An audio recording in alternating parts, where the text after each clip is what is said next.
নির্বাচন হয়ে গেলে সেটি হতো আপসহীন নেত্রী বেগম খালেদা জিয়ার প্রতি সর্বোচ্চ সম্মান প্রদর্শন করা। আপনারা জানেন, আজকে আমাদের বহুল কাঙ্ক্ষিত জগন্নাথ বিশ্ববিদ্যালয় কেন্দ্রীয় শিক্ষার্থী সংসদ যকসু নির্বাচন ইতিহাসের প্রথমবারের মতো অনুষ্ঠিত হওয়ার কথা ছিল।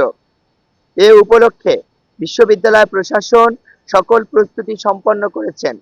শিক্ষার্থীরাও তাদের ভোটাধিকার প্রয়োগ করার জন্য বিপুল আগ্রহ নিয়ে খুব ভোরে এসেছিল এবং আমরাও আমাদের সকল প্রস্তুতি সহ ক্যাম্পাসে এসেছিলাম। ক্যাম্পাসে শিক্ষার্থীদের ব্যাপক উপস্থিতি লক্ষ্য করা গেছে এবং তারা অনেক বেশি উচ্ছ্বাসিত ছিল।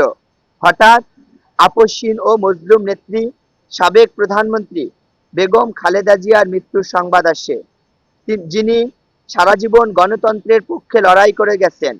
তার মৃত্যুতে সমগ্র দেশবাসী শোকাহত এবং মর্মাহত। সাথে সাথে আমরা অদম্য জবিয়ান ঐক্য প্যানেলের পক্ষ থেকে গভীরভাবে শোক প্রকাশ করছি। আপনারা জানেন, ইতোমধ্যে আমরা সালাতুল আসরের পরে আমাদের বাংলাদেশ ইসলামী ছাত্র শিবিরের পক্ষ থেকে বিশ্ববিদ্যালয়ের কেন্দ্রীয় জামে মসজিদে বেগম খালেদা জিয়ার জন্য একটি দোয়া মাহফিলের আয়োজন করেছি। নির্বাচনের সকল প্রস্তুতি থাকায় বিশ্ববিদ্যালয় প্রশাসন চাইলেই যকসুর নির্বাচনের কার্যক্রম শুরু করতে পারতেন। নির্বাচন হয়ে গেলে সেটি হতো আপসহীন নেত্রী বেগম খালেদা জিয়ার প্রতি সর্বোচ্চ সম্মান প্রদর্শন করা। কিন্তু বিশ্ববিদ্যালয় প্রশাসন শিক্ষার্থীদের সাথে কোনরূপ আলাপ আলোচনা না করেই নির্বাচন স্থগিত করেছেন। বিশ্ববিদ্যালয় প্রশাসনের এমন হঠকারী সিদ্ধান্তের ফলে ভোট দিতে আসা শিক্ষার্থীদের মাঝে ব্যাপক ক্ষোভের সৃষ্টি হয়। আমরা অদম্য জবিয়ান ঐক্য প্যানেলের পক্ষ থেকে শিক্ষার্থীদের এই অবস্থানের সাথে একত্রতা প্রকাশ করি। অনেক শিক্ষার্থী ভাই বোন যকসু নির্বাচন উপলক্ষে ভোট প্রদানের জন্য দূর দূরান্ত থেকে ক্যাম্পাসে এসেছিলেন। তাদের আশাহত হওয়ার ব্যাপারটি আমাদেরকে কষ্ট দিয়েছেন এবং মর্মাহত করেছেন। শিক্ষার্থীরা শান্তিপূর্ণ বিক্ষোভ প্রদর্শনের সময় ছাত্র দলের ভাইয়েরা ক্যাম্পাস অস্থিতিশীল করার লক্ষ্যে বহিরাগত অছাত্রদের নিয়ে এসে উস্কানিমূলক স্লোগান দিয়েছেন এবং ইনকিলাব মঞ্চের জবি শাখার সদস্য সচিব ও অদম্য জবিয়ান ঐক্য প্যানেলের কার্যনির্বাহী সদস্য পদপ্রার্থী শান্তা আক্তার কর্তৃক নারায়ে তাকবীর আল্লাহু আকবার স্লোগান দেওয়ার সময় ছাত্র দলের ভাইয়েরা আমাদের বোনের থেকে মাইক কেড়ে নেয় এবং তার সাথে অশালীন ব্যবহার করে।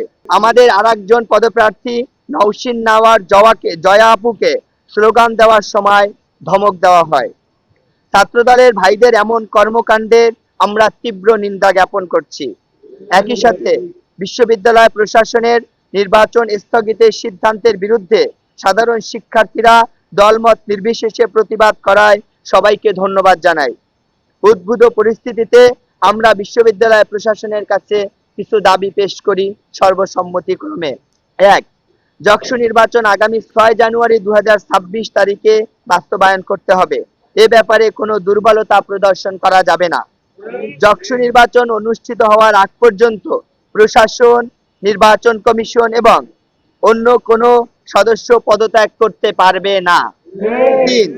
যকসু নির্বাচন স্থগিত করা হয়েছে, এ ব্যাপারে কেন স্থগিত করা হয়েছে এর ব্যাখ্যা প্রদান করতে হবে এবং যাদের প্রভাবে নির্বাচন স্থগিত করা হয়েছে তাদের নাম সহ প্রকাশ করতে হবে। জগন্নাথ বিশ্ববিদ্যালয় শিক্ষার্থীদের স্বার্থে অবিলম্বে আমাদের দাবিসমূহ মেনে নিতে হবে।